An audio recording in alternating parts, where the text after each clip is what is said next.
Memegang kepala ayahnya, putri kecil mencium pipinya dan berkata dengan lembut, "Ayah, tapi aku suka bermain air." "Seberapa besar kamu suka bermain air?" "Aku sangat menyukainya. Aku menyukainya sama seperti aku menyukaimu." "Yah, kamu sudah berumur 4 tahun, dan kamu sudah besar sekarang. Ayah akan mengajarimu berenang suatu hari nanti." "Aku mencintaimu, ayah." Putri kecil merasa bahwa ayahnya adalah ayah terbaik di dunia. Dia bisa bermain di air lebih sering di masa depan. "Aku meneleponmu tadi. Kenapa kamu tidak menjawab?" Randy bertanya pada Putri Bramasta, yang berdiri di sampingnya saat dia sedang meniup rambut putri kecil. "Aku sedang memandikan putri kecil. Aku meninggalkan ponselku di ruang tamu, jadi aku tidak mendengar apa-apa." Putri Bramasta mendekati Randy lalu bertanya, "Ada apa?" "Aku telah membawa kembali orang yang kamu cari. Apakah kamu ingin melihat apakah kamu puas dengannya nanti?" Mengadopsi anak masih merupakan sesuatu yang harus diputuskan di antara pasangan. Randy ingin berdiskusi dengan Putri Bramasta sebelum membawa pulang Kenzo, tapi Putri Bramasta tidak menjawab teleponnya. Putri Bramasta terus bertanya, "Kakak untuk putri kecil?" Mendengar kata kakak, mata putri kecil tiba-tiba berbinar. Dia menatap kedua orang tuanya dengan matanya yang besar dan indah. "Ya." Randy mengangguk dan menepuk kepala mungil putri kecil. "Apakah kamu ingin kakak laki-laki?" "Kakak, ya, aku ingin kakak laki-laki."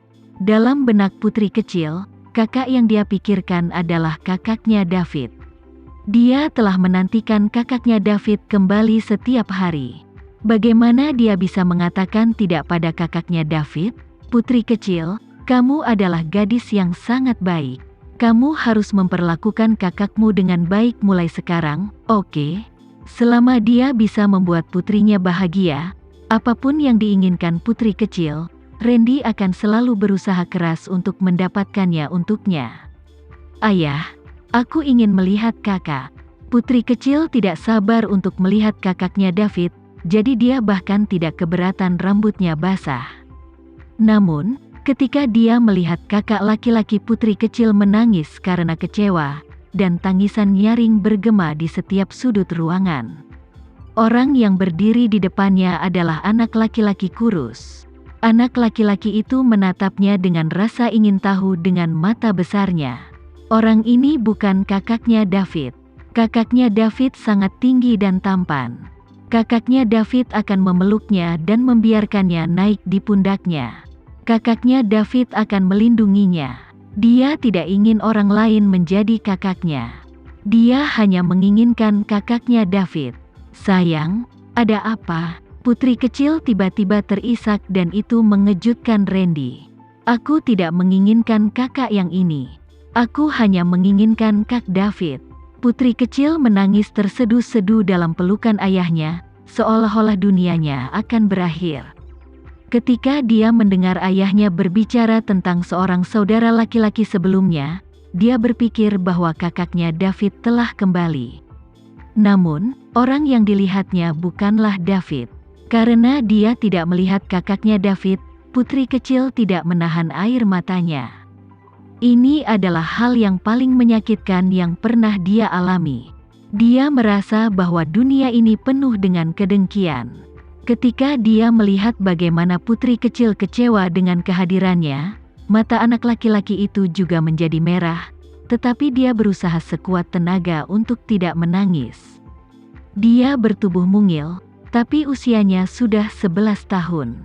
Dia mengerti banyak hal. Dia tahu betul bahwa orang tuanya meninggal dalam kecelakaan mobil, yang membuatnya sendirian. Dia telah menjadi yatim piatu dalam semalam, seorang anak yang tidak akan dicintai atau dirawat oleh siapapun, jadi dia tidak berhak menangis. "Sayang, lihat Kak Kenzo. Jika kamu tidak menerimanya, dia akan sangat sedih." Putri Bramasta menghapus air mata putri kecil dan memintanya untuk melihat Kenzo.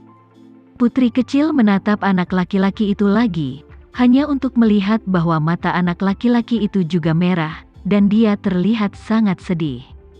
Dia tidak tahan lagi. Dia tidak ingin anak laki-laki itu sedih karena dia. Putri Bramasta membujuk dengan sabar, "Sayang, Kak Kenzo akan mencintaimu seperti kami mencintaimu, dan Kak Kenzo akan pergi ke sekolah bersamamu setiap hari. Bukankah itu luar biasa? Tapi, bagaimana dengan Kak David?" Putri kecil mengusap matanya dan menangis. Dalam benak putri kecil, jika dia memiliki kakak laki-laki lagi, dia akan kehilangan kakaknya David. Dia masih menunggu untuk tumbuh dewasa. Dia masih percaya bahwa ketika dia besar nanti, kakaknya David akan kembali ke sisinya suatu hari nanti. Sekarang setelah ada Kak Kenzo, apakah kakaknya David masih akan kembali padanya di masa depan? Putri kecil jatuh ke pelukan ayahnya lagi. Dia menangis sedih karena dia benar-benar tidak tahu apa yang harus dia lakukan. Dia sangat tidak mau menerima anak laki-laki ini sebagai saudara laki-lakinya, tetapi dia tidak ingin melihat anak laki-laki ini sedih. "Jangan menangis, sayang. Ayah akan meminta Paman Brian untuk membawa Kak Kenzo pergi. Jika kamu tidak ingin dia di sini, tidak apa-apa." Randy tidak pernah bisa mengecewakan putrinya. Alasan mengapa dia ingin menyelamatkan David ketika dia terluka juga karena apa yang dikatakan putri kecil. Dia ingin David tetap di dekatnya dan dia sangat menyukainya. Apapun yang disukai putri kecil, Randy tidak akan pernah menolak permintaannya. Dan jika putri kecil tidak senang dengan apapun, Randy juga tidak akan pernah memaksanya untuk menerimanya. Apapun yang terjadi, Randy akan selalu mengutamakan keinginan putrinya. Putri Bramasta memiliki ide yang sama persis dengan Randy. Dia menatap anak kecil itu dan tidak tahu harus berkata apa. Suasana tiba-tiba tampak tegang. "Hei, adikku sayang, aku akan menjagamu dan melindungimu." Tepat pada saat kritis itu, Kenzo mengangkat tangannya dan menepuk dadanya saat dia membuat janji serius dengan suaranya yang lembut namun tegas. Jika Kenzo diusir begitu saja, apalagi setelah kehilangan orang tuanya, tentu akan berdampak pada psikologisnya. Sebagai seorang ibu, Putri Bramasta sangat berempati dengan anak laki-laki itu. Dia masih berharap putri kecil bisa membiarkan Kenzo tinggal. Putri Bramasta hendak mengatakan sesuatu ketika putri kecil melarikan diri dari pelukan Randy. Dia mengusap matanya yang bengkak, lalu berbicara dengan suara lembutnya, "Ayah, biarkan dia tinggal." Dengan kata-kata sederhana itu, dia menunjukkan sedikit penerimaan terhadap Kenzo, dan hidupnya akan berubah selamanya.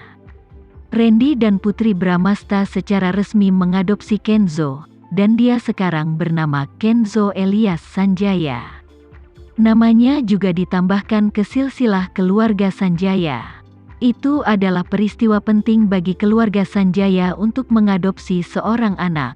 Meski tidak ada rencana untuk pesta besar, keluarga Sanjaya telah mengadakan pertemuan intim dan menyiapkan hadiah untuk Kenzo. Papa dan Mama Randy selalu menghormati keputusan anak-anak mereka. Randy selalu mandiri dan bijaksana, jadi mereka tidak keberatan mengadopsi anak baru. Setelah menerima kabar tersebut, mereka sibuk mempersiapkan diri. Sejak saat itu, Kenzo akan menjadi cucu tertua di keluarga Sanjaya, jadi mereka memikirkan hadiahnya. Priscilla baru saja bergabung dengan kru syutingnya 2 hari lalu. Tapi begitu dia mendengar berita itu, dia mengambil cuti untuk pulang juga. Dia juga diadopsi oleh keluarga Sanjaya. Padahal, kakek kandungnya sebenarnya pernah menyakiti kakek Sanjaya yang asli sebelumnya. Namun, keluarga Sanjaya tidak menyalahkannya. Mereka memperlakukannya dengan cara yang sama seperti yang selalu mereka lakukan. Meskipun emosinya sangat buruk dan dia agresif, tetapi dia sangat berterima kasih kepada keluarga tersebut. Mengadopsi anak adalah hal besar dalam keluarga, jadi sesibuk apapun dia akan meluangkan waktu untuk pulang. Agam juga bergabung dalam perayaan intim itu. Sejak dia bersama Priscilia, dia tidak bisa tidur di malam hari tanpa Priscilia di sisinya. Tapi sekarang, Priscilia sedang syuting acara, dan dia telah kembali ke kehidupan lamanya lagi. Itu menyakitkan dan sepi sekali. Tapi Priscilia pulang hari ini, jadi dengan kesempatan luar biasa seperti ini, dia akan muncul. Agam memarkir mobilnya dan melangkah masuk ke dalam rumah. Ketika dia melewati ruang tamu, dia melihat putri kecil duduk sendirian di ruangan itu. Gadis kecil itu duduk di depan kuda-kuda lukisan besar. Dia memegang kuas dan berusaha sebaik mungkin untuk melukis sesuatu.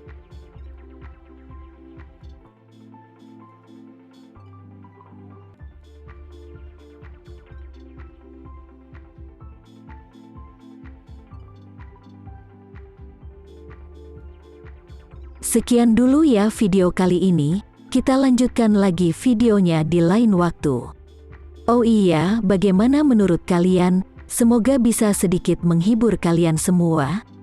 Untuk teman-teman yang baru nonton, jangan lupa subscribe ya, hehehe.